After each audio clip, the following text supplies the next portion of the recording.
आम सहित जो आना रोन तमिल आना काली डेथ हो जाए बोले इठा आगा तो से भाई काली राति सारा भी शोई ना भल भी हाँ मोड़ी जा हाँ हाँ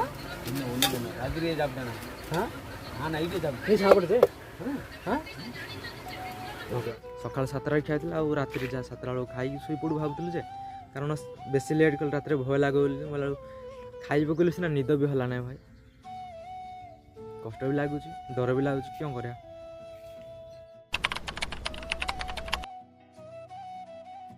जय जगन्नाथ शुभ सकाळ भाई माने आपण समस्त को आउटे भिडियो स्वागत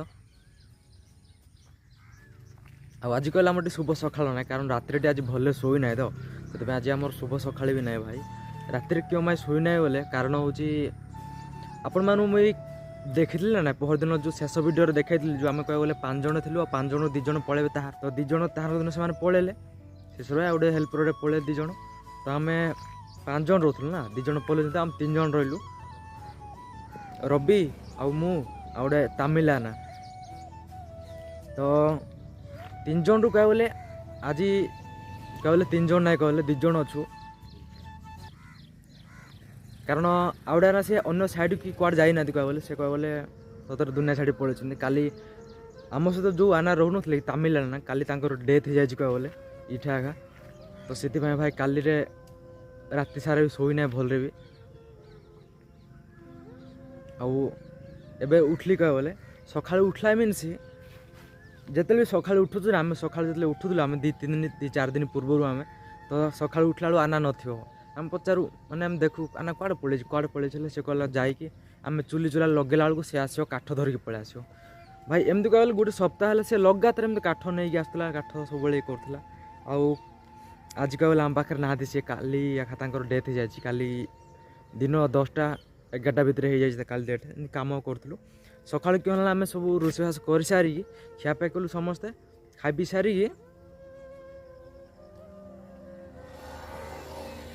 सारी कम गलु कम गलापर आथरे आमर टी टाइम हो ना चा पिया टाइम तो 11 समय 10:30 चा काली आसला तो चा पी सारी आथरे कम गलु तो तांके भी कम को जाइए ठीक पूरा ठीक थे कम कर कहले छाती टे पेन हो मत कहले अमृतांजन टे दियो आ लगे सारापर टे देली लगे सारापर टे भल लगे कहले भल लगे कहले कम को आउे पलैलु तो कम कला मीनस आम मुझे माने ऊपर साइड थी से टांकी थे लगी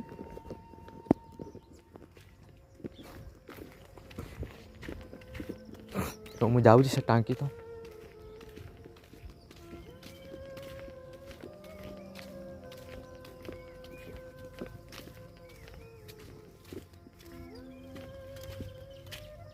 तो काली टांकी काली कम चलता तो तांके 2 जन एपटे कार भी समझा उठ जाना आसुना कि तमिल पिलाटे जो तो तांके से 2 जन जा थे ये कम लगी 2 जन जाक आ मुझे ऊपर जा कम करी ब्रेकर मारे तो ब्रेकर मारुली तो ठीक समय रखा माने क्यों है हठात तो पूरा डाकिल आना मन आसला देखला पूरा ये हो गले पड़ी न क्या बोले पूरा पूरा सेन्स पड़ा तार पूरा बड़ चित्कार कर कहला कला आ कि ना तो कि समय रखलु से माने कांथरे आउजिकी रखिलु टे नहीं गलु रूम को पानी फाणी मारा फुणी कर सारापर आउर होश भी आसला ना 5 मिनट भितर आखा मेडिकल धरी पड़ू लेट कलु ना सेमती धरी पड़लु तो देखिपारे बाहर चप्पल भी पड़ी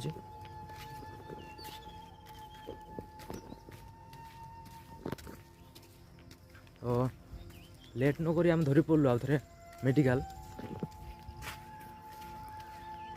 तापर सारू फोन करूना सार भी जमी फोन कलु सार सीसीटीवी चेक कले कौन हो देखले आम एपट जमी मेडिकल गलु सार भी आसले से समय तो सार मेडिकल थे सार आउटे जो 2 जन सार गोटे हिंदी सार आसुँगी मत मु जो समय लगी भी देखी आसते से सार 2 जन से मेडिकल आम से गलु ये गलापर घंटा 2 घंटा रहा चेकिंग कल ना कौन अच्छे ना ना सेन्स अच्छे ना ना ये अच्छे चलुचे ना ना हार्ट बीटा तो देखला घंटा 2 घंटा पर तार कहला ना आउ कि ना तो डेथ हो जाता खाली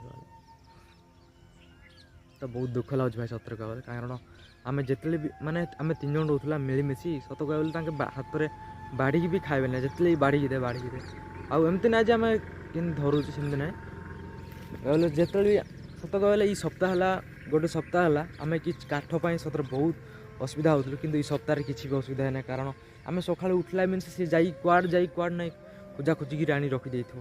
ସତରେ ଭାଇ ଆଜି ତ ଆନା ନାହାନ୍ତି ଆମ ପାଖରେ, କହିଲା ଆଜି ଆମେ 2 ଜଣ ଥିଲୁ ଯେହେତୁ ରାତିରେ ଭାଇ ରାତିରେ ବି ବହୁତ ମାନେ ସେ କଥା ଗୁଡ଼ା ଭାଇ ମୁଣ୍ଡ ବି ଇଏ ଲାଗିଲା, ଆଉ ନିଦ ବି ଭଲସେ ହେଲାଣି। ସତରେ ମୁଁ କହିଲି ଶୋଇ ନାହିଁ ଭଲସେ ଆଜି କାରଣ ଆଖି ସାମ୍ନାରେ ସେଟା ହେଲା ନା, ମିଳିମିଶି ରହୁଥିଲୁ ଯେହେତୁ ଆମେ 3-4 ଦିନ। ଆଉ ଆନା ହେଲାଣି ଯାହେଲେ 2 ସପ୍ତାହ ହେଲେ ୟାନା ଆସିବାର। ଆପଣ ଯେଉଁ ଆନା କହୁଛି ଆପଣ ମାନେ ଭାବୁଥିବେ ଆଉ ଗୋଟେ ଯେଉଁ ରହୁନଥିଲେ ସିଏ ଭାବୁଥିବେ ଯେଉଁ ଆନା, ଆପଣଙ୍କୁ ଦେଖିଦେଉ ତାଙ୍କର ଭିଡ଼ିଓଟେ। ಹಾಂ ನೋಡಿಂಚಾ ಹಾಂ ಹಾಂ ರಾತ್ರಿ ಜಾಬ್ತಾನ ಹಾಂ ಹಾಂ ನೈಟ್ ಜಾಬ್ ನೀ ಸಾಬಿಡ್ತೆ ಹಾಂ ಹಾಂ ಓಕೆ ನಲ್ಲ ಆದ್ಮೇಲೆ ତ ସେଇଆ ନା ଏଇଟା ଏମିତି ଯାଇଛି। ଆଉ କହିଲେ ମେଡ଼ିକାଲ ଯାହା ହେଲେ ବି ରହିଲୁ ଆମେ 11ଟାରୁ ରହିଲୁ ଯେ 5ଟା ପର୍ଯ୍ୟନ୍ତ। ଆଉ 4ଟା ସମୟରେ ଆସିପାରିଥାନ୍ତୁ, କିନ୍ତୁ ବର୍ଷା ଠିକ୍ ସମୟରେ ପଳେଇ ଆସିଲା। ଆଉ ତାଙ୍କର ଘର ଲୋକ ଫୋନ୍ କରାହେଲା ନା, ଘର ଲୋକ ଆସିଲା ପରେ ଭାଇ ବର୍ଷା ବି ପ୍ରବଳ ହେଲା। ସେ ସମୟ ରହିବା ପାଇଁ ପଡ଼ିଲା ସେ ଜାଗାରେ, ମ୍ୟାକ୍ସିମମ୍ 1.5 ଘଣ୍ଟା ଖଣ୍ଡେ ରହିବା ପାଇଁ ପଡ଼ିଲା ସେଠି। ବର୍ଷା ଛାଡ଼ିଲାଣି, ପ୍ରବଳ ବର୍ଷା ଭାଇ କାଲି। ତ ସେମିତି ହେଇକି ଆସିଲା ବେଳକୁ ବି ମାନେ ସନ୍ଧ୍ୟା ହେଇଗଲାଣି, ଟିକେ ହେଇଯାଇଥିଲାଣି। ରବି ଆଉ ଦୁଇଟା ପଳେଇ ଆସିଲେ, ତାପରେ ମୁଁ ବି ଆସିଲି। ଆଉ ଗୋଟେ କାର୍ ସାମ୍ନା ତାଙ୍କେ ଛାଡ଼ି ଆସିଲେ ମୋତେ।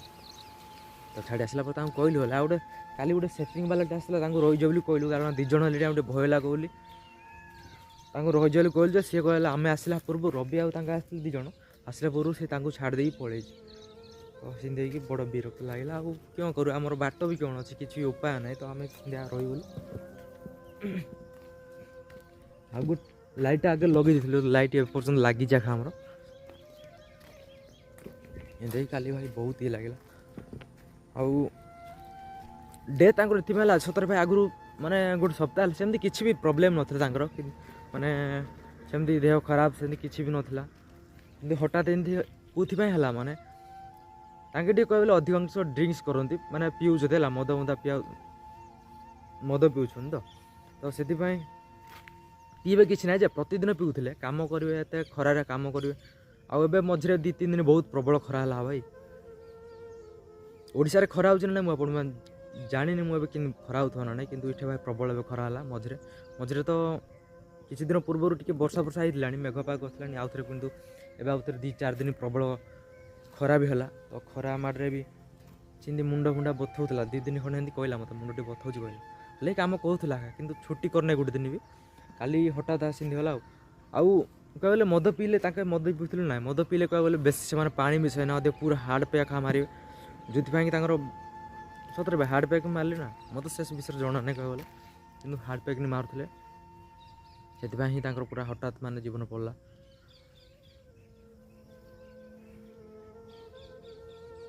ଆଉ କାଲି ଆମେ ସନ୍ଧ୍ୟାବେଳୁ ଯେତେବେଳେ ଆସିଲୁ ବି ରୋଷେଇବାସ ବି କରିନୁ, ଧରିକି ପଳେଇ ଆସିଥିଲୁ। କାରଣ ବର୍ଷା ଯେଉଁ ଭଳିଆ ହେଇଛି ଭାଇ, ଏବେ ପର୍ଯ୍ୟନ୍ତ ପାଣି ବି ଶୁଖିନାହିଁ। ଆପଣମାନେ ଦେଖିପାରୁଥିବେ ପାଣି ଶୁଖିନାହିଁ ହେଲେ।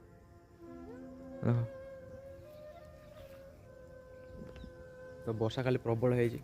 ତ ରୋଷେଇବାସ କାଲି ସନ୍ଧ୍ୟା ସମୟରେ କରିନି। ଆଉ ଦିନବେଳା ଯାହା ଥରେ ଖାଇଥିଲୁ ଆମେ, ତ ସକାଳୁ ଯାହା ଖାଇଥିଲୁ 8ଟା 7ଟା ବେଳୁ ଯାହା ଖାଇଥିଲୁ, ଆଉ ଖାଇନୁ କିଛି।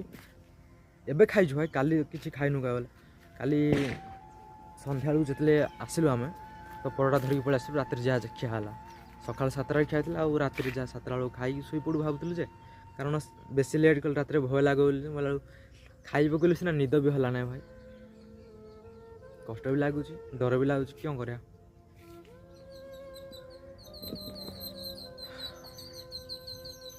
ତାଙ୍କର ସବୁ ସାମାନ ଗୁଡ଼ାକ ସବୁ ଅଛି, ତାଙ୍କର ମିସ୍ତ୍ରୀ ସାମାନ ଗୁଡ଼ାକ, ଆଉ ଡ୍ରେସ୍ ଗୁଡ଼ାକ ସେଟା ଥିଲା। କିନ୍ତୁ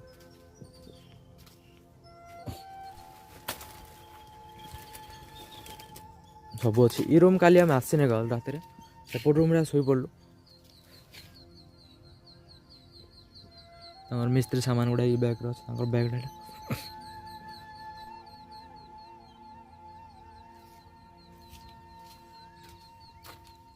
ଆଉ ହଠାତ୍ ଏମିତି ହେଲା ଡେଥ୍, ମାନେ କେଉଁଥିପାଇଁ ମାନେ ପିଇବାଟା ଅଧିକ ହେଇଗଲା। ଆଉ ଖରା ଯେଉଁ ଭଳିଆ ବି ହେଲା, ଖରା ଆଉ ପିଇବା ପୁରା ମିଶିଗଲେ, ପୁରା ଇଏ ହେଇଗଲା। ଆଉ ସେଥିପାଇଁ ତାଙ୍କର ପୁରା ଇଏ ହେଇଗଲା ଭାଇ, ଡେଥ୍ ହେଇଗଲା। ବହୁତ କଷ୍ଟ ଲାଗୁଛି ବି। ଆଉ ଆମେ ଆଜି ତ ବହୁତ କଷ୍ଟରେ ଶୋଇଛୁ ଭାଇ। ରବି ଶୋଇଛି ନା ନାହିଁ ମୁଁ ଜାଣିନି, କିନ୍ତୁ ଭାଇ ମୋତେ ନିଦ ବି ଭଲସେ ହେଇନାହିଁ। ଗଲେ 1:30 ପର୍ଯ୍ୟନ୍ତ ମୁଁ ଚେଇଁଥିଲି, ଆଉ ନିଦ ବି ହେଲା ନାହିଁ। ତାପରେ ଘଣ୍ଟାଟେ 2 ଘଣ୍ଟା ମୋବାଇଲ ମୁଁ ଦେଖୁଥିଲି କହିବାକୁ ଗଲେ। ମାନେ ମୋବାଇଲରେ ମୋବାଇଲ ସିନା ଦେଖୁଥିଲା ଆଖି, କିନ୍ତୁ ମନଟା ପୁରା ଅଲଗା ପ୍ରକାର। ଆପଣ ଜାଣିପାରୁଥିବେ, ମାନେ ଗୋଟେ ଜାଗାରେ ଯଦି ଆମେ ରହୁଛୁ, ଆମେ 3 ଜଣ ରହୁଥିଲୁ, ଆଉ ଜଣଙ୍କର ଡେଥ୍ ହେଇଗଲା ମାନେ କେମିତି ଆମକୁ କେମିତି ଲାଗୁଥିବ ହେଲେ ଆପଣମାନେ ଜାଣିପାରୁଥିବେ। ତ ସେଇଟା ରାତିରେ ଲାଗିଲା, ଆଉ ନିଦ ବି ଭଲସେ ହେଲାନି ଆଉ।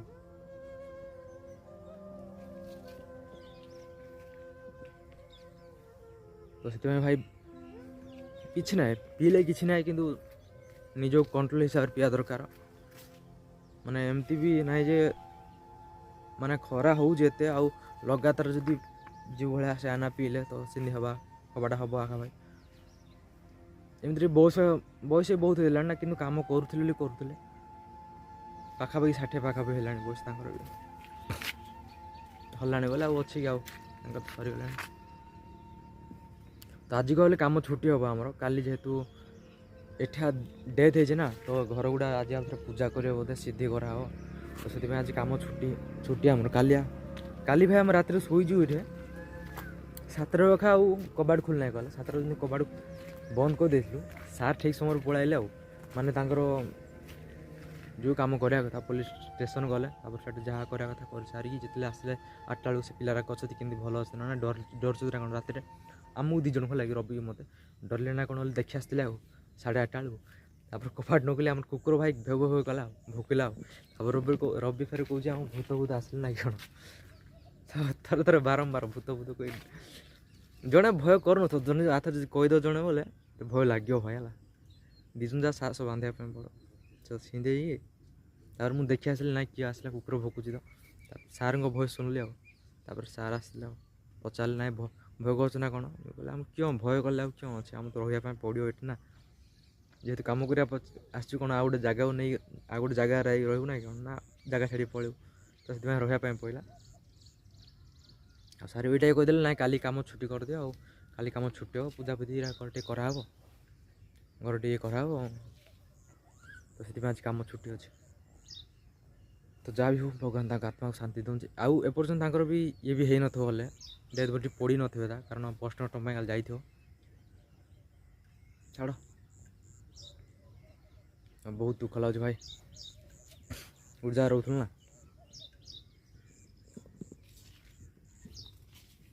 ତ ଟିକେ ଭଗବାନ ପ୍ରେ କରନ୍ତୁ, ମାନେ ପ୍ରାର୍ଥନା କରୁଛନ୍ତି ତାଙ୍କ ଆତ୍ମା ଟିକେ ଭଲ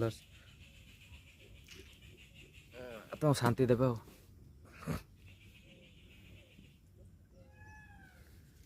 ଓଦା ହେଇକି ଅଛି ଖଟ।